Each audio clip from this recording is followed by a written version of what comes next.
ఎన్టీఆర్ ఆది సినిమాలో తొడగొట్టు చిన్న అంటూ పవర్ఫుల్ డైలాగులు చెప్పిన ఫిష్ వెంకట్ గబ్బర్ సింగ్ సినిమాలో పవన్ కళ్యాణ్ తో కబడ్డీ ఆడి తన్నులు తినడం ఎప్పటికీ గుర్తుండిపోతుంది.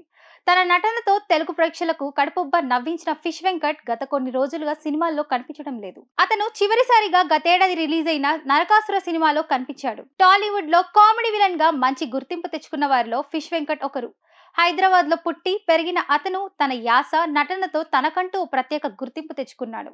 2000లో సమ్మక్క సారక్క సినిమాతో ఇండస్ట్రీలోకి అడుగుపెట్టిన ఫిష్ వెంకట్ ఇప్పటి వరకు వందలాది సినిమాల్లో నటించాడు. స్టార్ హీరోలందరితోనూ స్క్రీన్ షేర్ చేసుకున్న అనుభవం ఈ కామెడీ విలన్ సొంతం. ఎన్టీఆర్ ఆది సినిమాలో తొడగట్టు చిన్న అంటూ పవర్ఫుల్ డైలాగులు చెప్పిన ఫిష్ వెంకట్ గబ్బర్ సింగ్ సినిమాలో పవన్ కళ్యాణ్ తో కబడ్డీ ఆడి తన్నులు తినడం ఎప్పటికీ గుర్తుండిపోతుంది. తన నటనతో తెలుగు ప్రేక్షకులను కడుపుబ్బ నవ్వించిన ఫిష్ వెంకట్ గత కొన్ని రోజులుగా సినిమాల్లో కనిపించడం లేదు. అతను చివరిసారిగా గతేడాది రిలీజ్ అయిన నరకాసుర సినిమాలో కనిపించాడు. అంతకు ముందు కూడా అడపాదడప మాత్రమే మూవీస్ లో కనిపించాడు. గత కొన్ని రోజులుగా సినిమా ఇండస్ట్రీకి దూరంగా ఉన్న అతను తీవ్ర అనారోగ్య సమస్యతో బాధపడుతున్నాడు. తన కుటుంబం దీన స్థితిలో ఉందని ఎవరైనా ఆదుకోవాలని వేడుకుంటున్నాడు. ఆయాసం బాగా రావడంతో ఇటీవల ఆసుపత్రికి వెళ్లాను.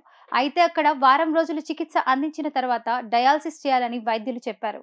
అదేంటో మాకు అసలు తెలియదు. ఎందుకైనా మంచిదని నిమ్స్ లో జాయిన్ అయ్యి అక్కడే డయాలసిస్ చేయించుకుంటున్నాను. సుమారు ఏడాదిన్నర కాలంగా డయాలసిస్ చేయించుకుంటున్నాను. 4 ఏళ్ల క్రితం కాలికి చిన్న దెబ్బ తగిలింది. అదే టైంలో బీపీ, షుగర్ కూడా రావడంతో కాలు మొత్తం ఇన్ఫెక్షన్ కు గురైంది. డాక్టర్లు ఆపరేషన్ కూడా చేశారు.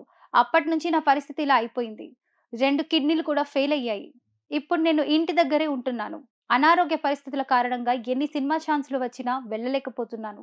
డబ్బులు లేకపోవడంతో గాంధీ ఆసుపత్రిలో వైద్యం చేయించుకుంటున్నాను. ప్రస్తుతం నా కుటుంబం గడవడానికి చాలా కష్టంగా ఉంది అని భావోద్వేగానికి లోనయ్యాడు ఫిష్ వెంకట్.